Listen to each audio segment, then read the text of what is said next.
नमः संस्कृताय। तक्षशिला क्लासेज के ऑनलाइन प्लेटफॉर्म पर आप सभी का हार्दिक अभिनंदन। मैं सुनील शर्मा। रेट का जो थर्ड पारी में जो पेपर हुआ है उसके अंदर जो संस्कृत का पेपर है, जहाँ तक एक बैच की इन्फॉर्मेशन है उसके अकॉर्डिंग देखा जाए तो सभी ने भाषा सेकंड के रूप में संस्कृत का चयन किया था। तो अभी एक बार इसी की आंसर की मैं आपको दे देता हूँ। भाषा सेकंड के रूप में जो है संस्कृत का चयन किया है और बीएड वालों का ये पेपर है 24 तारीख को लास्ट की जो पारी हुई है उसमें हुआ है। इसका एक नॉर्मल संभावित आंसर की जो हो सकती है वो आप देखें एक बार, ज़्यादा से ज़्यादा शेयर करें इसको। देखिए, अनुवाद विधि इति नामना कह विधि। अनुवाद नाम से कौन सी विधि है? तो आपको पढ़ाया हुआ है, कहीं कोई बार प्रश्न नहीं है, जो अपन ने पढ़ाया वही है। भंडारकर विधि ही। भंडारकर विधि में क्या होता है, व्याकरण और अनुवाद का कार्य सिखा दिया गया था और इसी के आधार पे जो है अनुवाद और व्याकरण को ही इसमें मेन माना गया है। तो ये भंडारकर विधि मैंने आपको पढ़ाई थी, इसी के आधार पे इसमें भंडारकर विधि इसका आंसर होगा। थोड़ा फास्ट करते हैं जिससे आपको आंसर पता चल जाए, एनालिसिस बाद में देख लेंगे। देखो, मूल्यांकन इति कीदृशी प्रक्रिया अस्ति। मूल्यांकन कैसे प्रक्रिया होती है? सतत प्रक्रिया होती है। अनुपातस्य क्रमस्य च नियम इति किम। अनुपात और क्रम का नियम किसमें होता है? तो मैंने आपको पता हो तो भाषा के सिद्धांत पढ़ाए थे और भाषा के सिद्धांत में अभ्यास का नियम, प्राकृतिक नियम, वहीं पे एक नियम था अनुपात और क्रमस्य का नियम। तो वो भाषा का सिद्धांत था और भाषा का सिद्धांत में क्या होता है कि भाषा का शिक्षण सिद्धांत। तो यहाँ भाषा को हटा दिया गया है कंफ्यूजन करने के लिए। आंसर इसका ठीक होना चाहिए बी, शिक्षण सिद्धांत। फिर इसके बाद में नीचे प्रश्न है 64 नंबर पे, अधोलिखितेषु श्रव्य साधनम नास्ति। अधोलिखित में से श्रव्य साधन नहीं है ये पूछ रहा है। तो देखिए, रेडियो भी है, दूरदर्शन भी है, ध्वनि अभिलेख भी है, लेकिन प्रतिकृति का मतलब होता है मॉडल। तो इसका आंसर हो जाएगा डी, प्रतिकृति मॉडल को कहते हैं, इसलिए ये आंसर इसका सही माना जाएगा। साक्षात्कार इति कस्य भागः। साक्षात्कार किसका भाग है? तो साक्षात्कार मौखिक परीक्षा का भाग होता है और मौखिक परीक्षा है, लिखित परीक्षा, ये मूल्यांकन के ही भाग हैं। तो यहाँ देखा जाए तो इसका आंसर ठीक होना चाहिए ए, 65 में ए आंसर ठीक होगा। इसके बाद बात करें हम ये गद्यांश की, तो इस गद्यांश में कहा गया अस्माकं जन्मभूमि भारतवर्षम् अस्ति ही एतदर्थं वयं भारतमातरि स्नियामः। यदा अस्माकं देशः परतंत्र आसीत् तदा अस्माकं देशवासिनः दुःखिनः आसन्, इत्यादि जो भी है।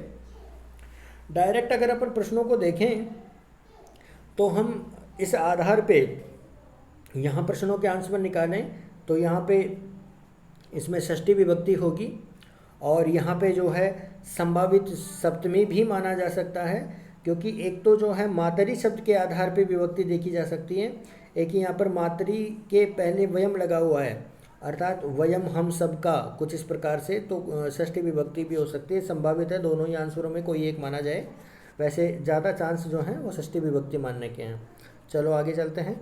कृतवन्तः, यहाँ इक्तवतु प्रत्यय जो है, इक्तवतु प्रत्यय से बनता है पठितवती, पठितवान इत्यादि जो रूप हैं। ऐसे ही यहाँ जो है इक्तवतु से निष्पन्न ये जो है बहुवचन के अंदर आपका शब्द बनेगा। नेतारा के अंदर जो है मूल शब्द है नेत्रिन और इसमें नेत्री भी सही माना जा सकता है। बाकी ज़्यादा चांस हैं कि डी सही माना जाए। एक्चुअली होता क्या है कि जैसे क्री धातु है, अब बोलने में क्री धातु भी मूल रूप से बोला जाता है, जबकि इसी क्री को अगर देखा जाए तो डुक्रिय भी लिखा जाता है। तो डुक्रिय करने, तो आपने देखा होगा क्री धातु को डुक्रिय ऐसे भी लिखा जाता है और क्री धातु को ऐसे भी लिखा जाता है। तो इसमें भी क्री धातु है। इस आधार पे देखा जाए तो नेत्रिन ऊपर वाले आधार पे और क्री के आधार पे नेत्री, तो दोनों ही हो सकते हैं। बाकी नेत्रिन जो है वो मूल रूप से सही होगा। देखते हैं आगे कौन सा आंसर मानते हैं। यहाँ देखें, राष्ट्रभक्ताः इत्यत्र का समासः। राष्ट्रभक्त में कौन सा समास है? तो गद्यांश में देखा जाए तो राष्ट्रभक्त जो हैं कौन हैं? तो जैसे अपन शहीद भगत सिंह है और इत्यादि जो गद्यांश में चर्चा की गई है वो सभी हैं, लेकिन वहाँ उनके आधार पे बहुब्रीहि समास होता है, लेकिन यहाँ कोई विग्रह नहीं है। अतः यहाँ पे सही आंसर जो है वो माना जाएगा तत्पुरुष समास। ईदृशी एवं प्रीति, थोड़ा संभावित उत्तर निकलते हैं इसमें से, बाकी आप संप्रदान को लेके चलें। इसके बाद में वर्षा समये इत्यादि जो कहा गया है, वर्षा समये भी, इसमें कौन सी संधि है? पूर्व रूप संधि है। शरद प्रसन्नम सलिलम चकास्ति में चकास्ति आंसर ठीक होगा। बात करते हैं सरहसु में पुल्लिंग, पुल्लिंग आंसर ठीक होगा। विहाय इत्यत्र का इसमें ल्यप प्रत्यय होना चाहिए। पिचेत्तर अनुष्ट अस्मिन उपयुक्त पद्य की, तो उसमें आप देखेंगे कि 2 के अंदर ये 11 वर्णों का छंद है, 11 में 3 होते हैं, इंद्र बजा उपेंद्र बजरा उपजाति इत्यादि। अब आप इसके अंदर जो हैं देखेंगे, आप श्लोक को देखेंगे तो 2 चरणों में तो आपको लघु मिल रहा है, 2 चरणों में गुरु मिल रहा है, तो यहाँ पे उपजाति छंद सही माना जाएगा। 63 इति शब्द से रूपाणी कस्मिन लिंगे प्रचलन्ति ही, यहाँ पे जो है वो आपको स्त्रीलिंग ये सही माना जाएगा, क्योंकि 20 से लेकर के 99 तक की जो संख्या है वो स्त्रीलिंग में चलती हैं। माहेश्वर चित्राणी केशान संज्ञार्थानि भवन्ति, माहेश्वर चित्र क्यों बनाए गए? तो अण अक अच इत्यादि जो प्रत्याहार है उनकी सिद्धि करने के लिए बनाए गए हैं। अब भावादि कोई प्रत्याहार नहीं है, कणादि नहीं है, उणादि नहीं है, तो यहाँ पे अणादि, सही आंसर क्या होगा? अणादि। अनुस्वार से उच्चारण स्थानम की नासिका अनुस्वार से नासिका आंसर होगा। ले वर्ण से कतिभेदा सिद्धांत कौमुदी, चाहे सिद्धांत कौमुदी हो चाहे लघु सिद्धांत कौमुदी हो, सबके अनुसार ही 12 भेद स्वीकार किए गए हैं, तो 12 आंसर उसका हो जाएगा। कृषकेण घटाय भित्तः वाक्यम इदम संशोधयत, तो यहाँ आपको पता होना चाहिए इक्ता प्रत्यय से निष्पन्न शब्द जो हैं कर्मवाच्य भाववाच्य में प्रयोग में लाए जाते हैं। यहाँ सी आंसर ठीक होगा और भिन्ना शब्द बनेगा, जैसे भिन्ना छिन्ना। यहाँ इक्ता प्रत्यय जो कत प्रत्यय है उससे संबंधित कार्य होकर के ये वाक्य शुद्ध होगा। देवा राक्षसा अलम, राक्षसम अलम, इस आधार पे देखा जाए, बीच बीच में डिस्टर्ब हो रहा है, क्या करें।